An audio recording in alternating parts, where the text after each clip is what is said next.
एक ध्यान रखना, बुजुर्ग लोगों का कहना मान लो, कभी जिंदगी में कमी नहीं आएगी कोई चीज की। जो सभी आप लोगों से हाथ जोड़ के वंदना करता हूँ। हमारा जो चैनल है श्री सोनू महाराज, वो चैनल जरूर सब्सक्राइब करें और इन वीडियो को शेयर करते रहिए। भगवान कहते हैं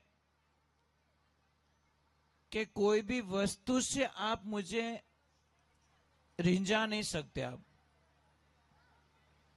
एक बात का ध्यान रखें, कहीं पे भी मंदिर जाओ, कहीं पे भी, चाहे किसी भी मंदिर गए आप, तो मंदिर जाने पर वहां पे माथा मत टेको।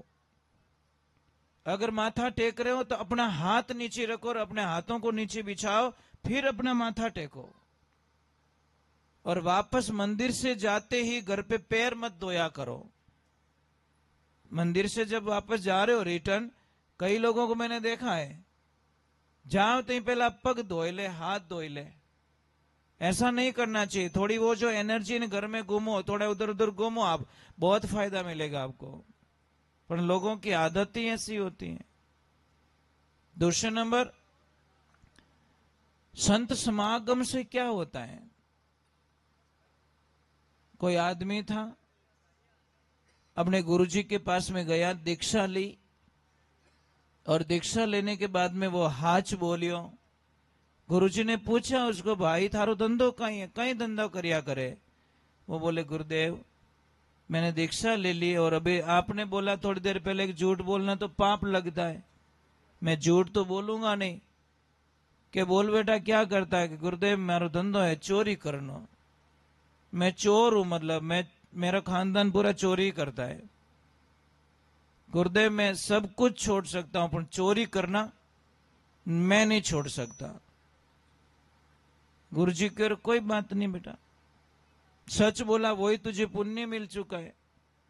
पर एक बात का ध्यान रखना, एक काम कर सकता है कि हाँ, कोई भी पराई बहन बेटी है उसको मां के समान या बहन के समान मान लेना, बस यही तेरी सबसे बड़ा गुरु मंत्र है।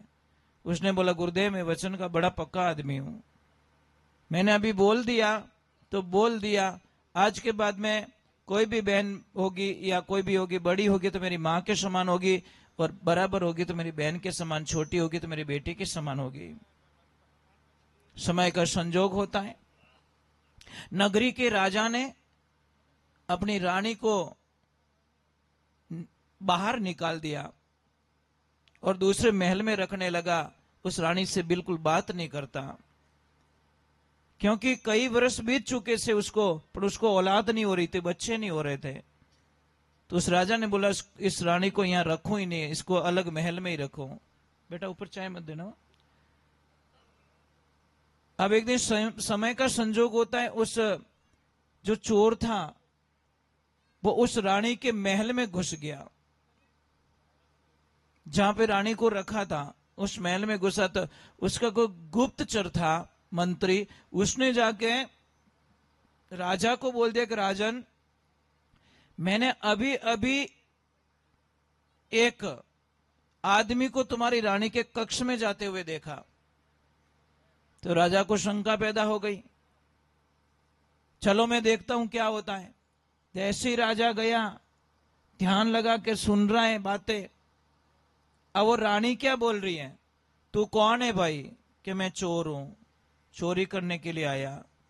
रानी बोली, तुझे जितना धन चाहिए उतना ले जा, परंतु मेरी एक बात मान ले। कि क्या? कि तू मेरे पति के रूप में रहे मेरे पास में। उस आदमी ने क्या बोला, नहीं रानी साहिबा, मैं मर जाऊंगा, प्राण त्याग दूंगा, पर मेरे गुरु वचनों को दाग नहीं लगने दूंगा। आप मेरी मां के समान हो और मैं मां के समान में ही आपको मैं देख रहा हूं। ये बात किसने सुन ली? राजा ने। कि कितना महान ये व्यक्ति होगा, एक रानी ऑप्शन दे रही है कि तू मेरे पति के रूप में यहां रह सकता है, मुझे कोई प्रॉब्लम नहीं है, परंतु ये उस रानी को मां कह के बोल रहा है।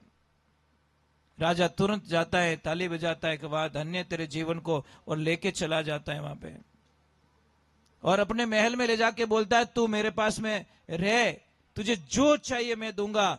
तो उसने एक शर्त मांगी कि मुझे दोगे आप, कि हाँ, मना तो नहीं करोगे? कि नहीं, मैं वचन दे चुका हूं तेरे को कि मेरी माँ जो अलग बैठी है उस माँ को राजमहल में ले आओ, बस यही मेरी प्रार्थना है। रानी और राजा को वापस मिला दिया। अब रानी ने राजा से एक वचन मांगा कि हे राजन, मुझे एक वचन दीजिए। कि क्या वचन?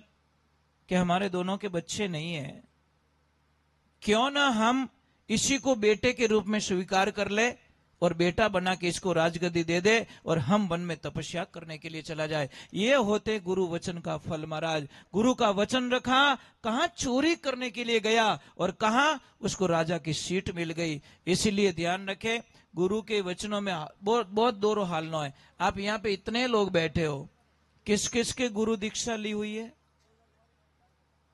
गुरु जी है ना आप में? ठीक है, बहुत अच्छी बात है। अब दूसरा प्रश्न मेरा, गुरु मंत्र किसको किसको याद है? अब वापस ऊपर हाथ करो। बस पूरी भैंस ही पानी में, एक दो बोल नहीं करे। अब गुरु का पूछा तो बहुत सारे लोगों ने हाथ किया, गुरु मंत्र पूछा तो याद ही नहीं है। भाई गुरु नहीं है आपके, आप गलत फहमी में हो। मोबाइल तो है पर सिम नहीं है, टावर आवने वालों नहीं है। एक बात का ध्यान रखना, गुरु का शरीर गुरु नहीं होता, गुरु जो मंत्र देते हैं ना वो गुरु होता है। आप शरीर को गुरु मानते हो, यही तो सबसे बड़ी भूल होती है हमारी। आप शरीर को गुरु मान रहे हो, शरीर गुरु नहीं है, ये तो 5 तत्व का पुतला है। मेरे शिष्य अगर इस पुतले को गुरु मान लेंगे तो उनका कल्याण कभी नहीं हो सकता। हम जो वचन देते हैं, मंत्र देते हैं, वो ही उसको एनर्जी प्रकट करता है। पर क्या करें, लोगों को समझ में समझाए कौन, और समझाने की बात करते तो उनको बुरा लगता है। अब आजकल तो ऐसी ऐसी भजन संध्याएं होने लग गई, भगवान को बदनाम करो, बस भगवान को बदनाम करो। भगवान के भजन में शिवरात्रि होती है, वहां पे कोई आके पर्ची पकड़ाता है, भैया भीलनी रंगीली गाओ ना, ए तेरी भली हो तेरी। मेरे महादेव को इस लेवल पे ले जाके छोड़ रहा है। जिस महादेव को उठाने के लिए कामदेव को भस्म होना पड़ा, वो भिलनी के पीछे भागेगा। अरे शर्म कर ले, थोड़ी शर्म कर ले, क्यों भगवान को बदनाम करते हो? अब कई लोग है ना, सब नाराज मत हो ना, आप बीड़ी पियो, सिगरेट पियो, गुटखा खाओ, मुझे कोई लेन देना नहीं। तुम्हारा शरीर है, जिस गंदे रास्ते जाओगे तो तुम्हारा विनाश होने वाला ही है, कोई बचाने वाला नहीं दुनिया में। अब जी जैसे खेत बावो ना, खेत रे माने कचरो साफ करो कि नहीं करो, पछे वावो ने बीज के डायरे की छांटो, नहीं नहीं, बराबर खेत को साफ करते हैं, बढ़िया करते हैं, और फिर बाद में बीज छांटते हैं। उसी प्रकार ये मन रूपी खेत जिस दिन साफ हो जाएगा महाराज, हमें कोई खतरा नहीं है। तन को सुंदर मत रखिए, तन को सुंदर रखने का कोई मतलब नहीं है, इस मन को सुंदर कर दीजिए। और मन जब सुंदर हो जाएगा ना तो तन को सजाओगे जगत मिलेगा, सब संसार के लोग मिलेंगे। और मन को सजाओगे तो, तन को सजाओगे जगत मिलेगा, और मन को सजाओगे तो जगदीश मिलेगा। किससे मिलना चाहते हो? उस परमात्मा से या संसार से? इसलिए हम कहते हैं ये दिल है ना, दुनिया वालों को दोगे ना तो महाराज दुश्मन तुम्हारे 1000 खड़े हो जाएंगे। ये दिल अगर दुनिया वालों को दोगे तो दुश्मन 1000 खड़े हो जाएंगे। ये दिल परमात्मा को दोगे तो तुम्हारे दर्शन के लिए लाखों लोग लाइन में खड़े हो जाएंगे। ये जो like your hobby, your thinking, your choice, कैसा जीना चाहते हो? आजकल जीवन क्या, I miss you, I like you, मरो ढाकनी में नाक डूबो नटी, कहीं I miss you. I miss you कौन? उस परमात्मा को। आई मिस यू क्यों? भगवान को। ये परमात्मा तेरी कृपा बिना संसार का पत्ता तक नहीं हिलता। अरे कहां बिछड़ रहे हम, क्या मिट्टी के पुतलों से हम प्रेम कर रहे हैं? मत कीजिए, प्रेम करो परमात्मा से, प्यार मत करो भाई। प्यार करने वाले बहुत बहुत रोते हैं। प्रेम कीजिए। प्रेम है ना एकदम रस वाला है, प्यार है ना तितली है, उड़ जाती है महाराज, रस पी के भाग जाती है फूलों में से। और कई लोग रो रहे हैं महाराज, जो जो प्यार करते हैं ना खतरनाक बीमारी है। उनको पूछो पहले कि भाई क्या हाल है? अरे तू हाँ कहीं मत कर से, हमारा अपना टावर आवी ज को नहीं। कहीं करे महाराज, क्योंकि परमात्मा से प्रेम करियो तो रोवण रो मौको नहीं मिलतो। अब संसार उ प्रेम करे जने तो रोवणो ही है, संसार वाले तो धोखा ही देवे महाराज। जिसके लिए जिंदगी भर कमाए बे मसाणा में ले जाए, लकड़ा में ले जाए, आग लगावे, ले हो रो चाहिए। दूजा तो पाए दिल लगावे कि नहीं लगा, अपने अपनी औलाद तो लगावे लई। दूसरों की तो औकात नहीं, अपने बच्चे तो लगाएंगे महाराज। हम कहते परमात्मा से प्रेम करो, और परमात्मा ने जो जिम्मेदारी दी है उसको अच्छी तरह से निभाओ भाई। आपको अगर पति का रोल दिया तो अच्छा पति बन के बताओ, अब बेटा का रोल दिया तो अच्छा बेटा बन के बताओ, और पिता का रोल दिया तो अच्छा पिता बन के बताओ, और भाई का रोल दिया है तो फिल्म में आप अच्छा भाई का रोल बना के बताओ। इन माताओं बहनों को अगर पत्नी का रूप दिया तो अच्छी पत्नी का रोल निभाए, माँ का रोल दिया तो अच्छी माँ बन के बताए, अगर बहन का रोल दिया तो अच्छी बहन बन के बताए। यही तो ये संसार क्या है, एक फिल्म है भगवान की, क्या है। और सबको हमको रोल दिए गए, अभिनय करो, तुम किसके बेटे हो, किसके भांजे हो, किसके काका हो, किसके क्या हो। चलो एक बार थोड़ा जय बोलते, बोले श्री भगवान की। अच्छा आप परेशान तो नहीं हो रहे हो? नहीं तो फिर मैं भजन ही स्टार्ट करूं, सिर्फ ऐसी एक्सप्रेस स्टार्ट करो, न थंठा पड़े न मंठा पड़े, बम धूड़ो थो ही उड़तो। परंतु नहीं महाराज, मैं बोल रहा हूं जितने भजन गाऊंगा उतना तुम कल नहीं बता पाओगे, पर जो प्रवचन दे रहा हूं ना 5 साल बाद में भी मुझे पूछूंगा ना, आप उसका जवाब दे पाओगे, ये पक्की बात। ये लाइफ टाइम रिचार्ज है, ध्यान रखना। और भजन क्या है, ये कीर्तन करते, ये छोटा रिचार्ज है, 7 मिनट का रिचार्ज। 8वें मिनट बाद में हमारा भजन पूरा रहती, पीछे कोई नाचे, अब नाचो, मैं नहीं बजाएंगे हम लोग, नाचो, ये रिचार्ज खत्म हो गया।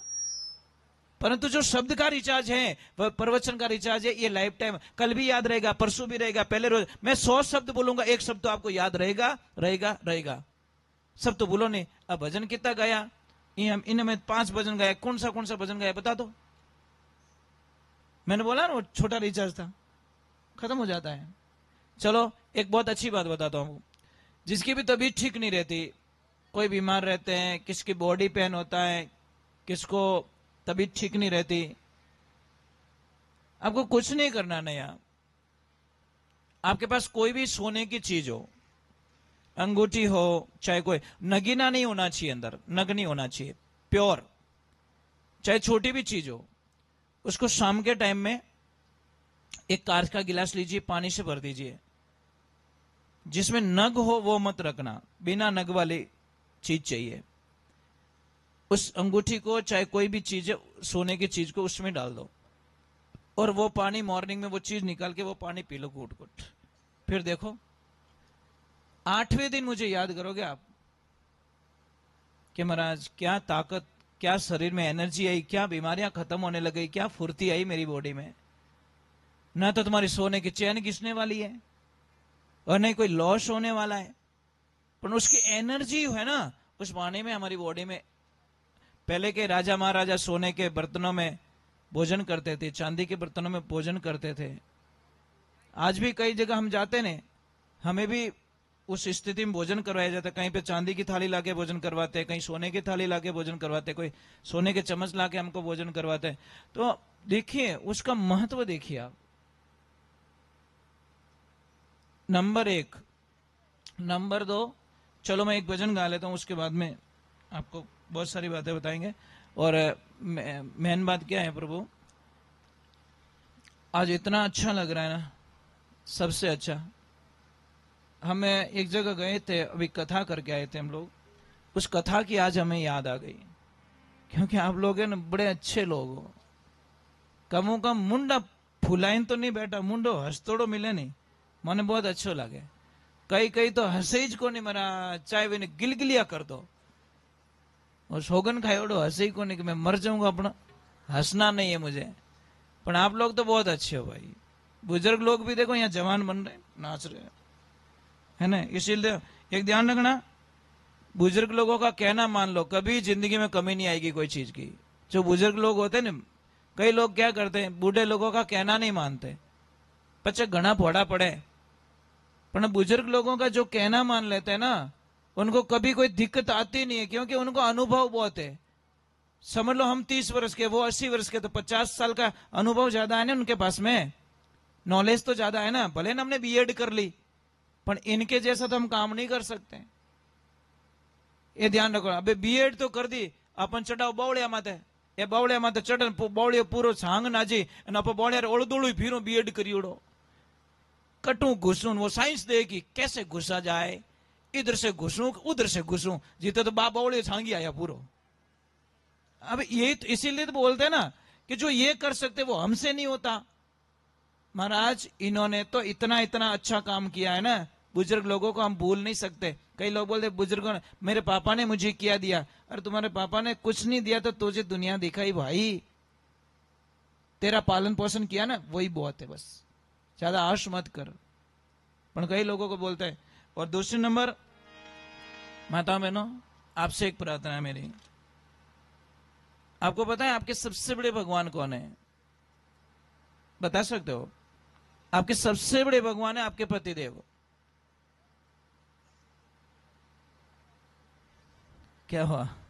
मामलो सेट नहीं रही हमारा, जच्ची को नहीं है कि नहीं। शास्त्र यही तो कहता है, जो पत्नी अपने पति को भगवान मान लेती है बात ही खत्म हो जाती है, बस उसको कहीं भटकने की जरूरत नहीं है। परंतु क्या करें महाराज? अच्छा ये बताओ, शाम को आपके पतिदेव घर पे आते हैं, आप अच्छे बोलते हो, मीठे बोलते हो? लो सा जिमो सा, पानी पियो सा, अरे बिराजो सा, ऐसा बोलते हो क्या? यार जीव जाने, बस प्रॉब्लम यहां शुरू होती है। महाराज अपने ही खुश नहीं है, इसलिए कहां पे किसी ने दर्द भरा कहानी लिखी कि यार मैंने जितना समय अपनों को मनाने में लगाया उतना भगवान की भक्ति में लगा दिया होता तो शायद वो तो राजी हो जाता। अटे भुआ ने मनाओ तो फूफो आवी को नहीं, फूफा ने मनावे तो काको नहीं आवे, काका ने मनावे तो वो नहीं आवे। दुनियादारी के चक्कर में आप आधा रह जाओ महाराज। इसीलिए दुनिया को मत मनाइए, उस पर्वतिकार को मना लीजिए, संसार तुम्हारी हो जाएगी। मैं इतना मानता हूं महाराज। समझ में आ रही कि नहीं आ रही? उस परमात्मा को मनाने की कोशिश। कोई भी एप्लीकेशन हो ना, रोने के 3 जगह बताइए कितनी। या तो कोई प्रॉब्लम है, अपने पापा मम्मी के सामने रो लो, वो तुम्हारी मजबूरी का फायदा नहीं उठाएंगे। दूसरे नंबर, अपने गुरु के सामने जाके रो लो, वो तुम्हारी मजबूरी का फायदा नहीं उठाएंगे। और तीसरे नंबर, अपने इष्ट के सामने, जो भी आप भगवान को मानते हो, इष्ट के सामने जाके अपनी एप्लीकेशन रख लो, वो तुम्हारी मजबूरी का फायदा नहीं उठाएंगे। इष्ट तुम्हारी रक्षा करेंगे, ये मुझे विश्वास है। आपका इष्ट मजबूत होना चाहिए। श्रद्धा कर दीजिए, सम्मान सबका करो, सम्मान सबका करना है, हमें किसी की निंदा नहीं करनी है, परंतु इष्ट आपका एक होना चाहिए। और जब तक इष्ट एक नहीं होगा आप भटकते रहोगे, कहीं प्राप्ति होने वाली नहीं है। जिस किसी को भी मानो, भैरू जी को मानो तो भैरू जी तुम्हारा इष्ट है, महादेव जी को मानो तो महादेव जी के पीछे पड़ जाओ, रात दिन पीछे पड़ जाओ, छोड़ो ही मत उनको। रामदेव जी को कोई माने रामदेव जी के पीछे पड़ जाओ, बाबू जी को कोई माने बाबू जी के पीछे पड़ जाओ, छोड़ो ही मत। सम्मान सबका करो, पर इष्ट एक रखो। इसीलिए कहते हैं सम्मान सबका कीजिए, पर इष्ट आपका एक होना चाहिए। ये दृढ़ संकल्प होना चाहिए।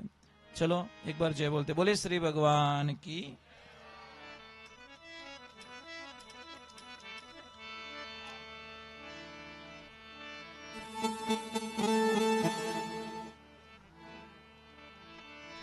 बोली माता पिता गुरुदेव की।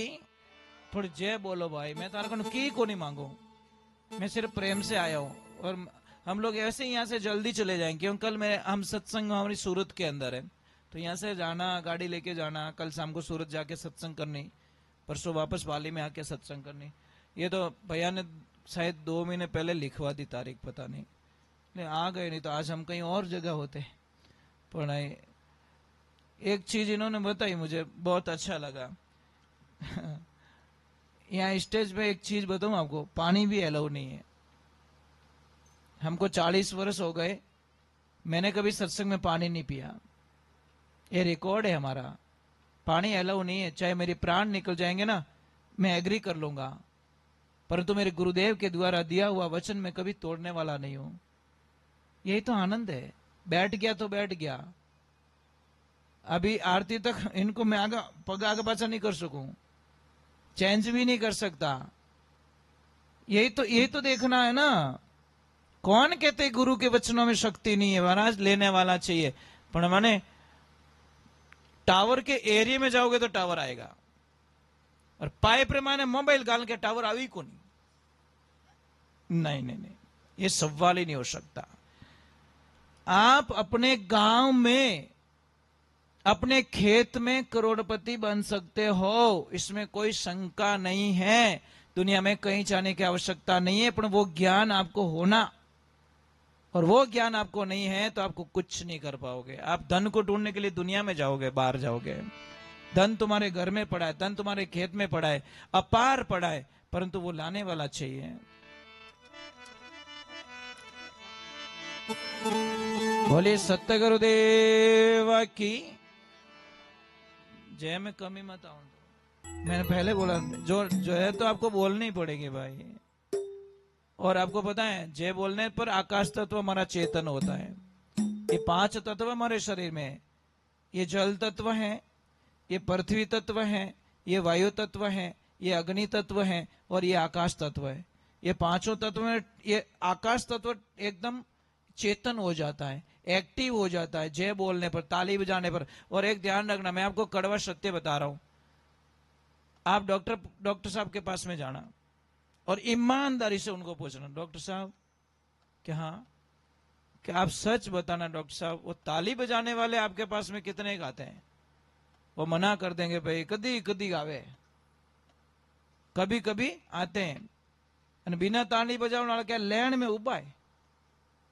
आप अंदाज लगाइए। आपको पता है, सुबह उठते ही आप 400 बार ताली बजा दो, लगभग आपको हॉस्पिटल जाने की जरूरत भी नहीं पड़ेगी, क्योंकि पूरा यहाँ पे एक्यूप्रेशर, ये एक्यूप्रेशर एक्टिव होता है ना, पूरी बॉडी एकदम एक्यू। आपने कितने ही लागते रहे, कितनी ठंडी लागते रहे, आपके पास कपड़ा नहीं, बिस्तर नहीं है, तो आप अपने हाथों को ऐसे करते हो तो एक बार तो ठंडी भागे कि नहीं भागे?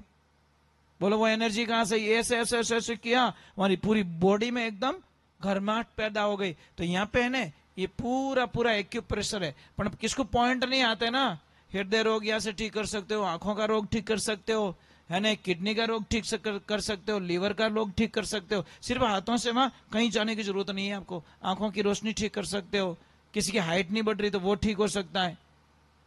मतलब सारी चीजें इस हथेली में ही, पूरी दुनिया पूरी हथेली में हमारा, परंतु ज्ञान नहीं है। ज्ञान नहीं होने के कारण हम बाहर ढूंढते बस। वो तो ऐसा ना, 2 आदमी है, एक को ज्ञान है, एक को नहीं ज्ञान, दूध का ज्ञान।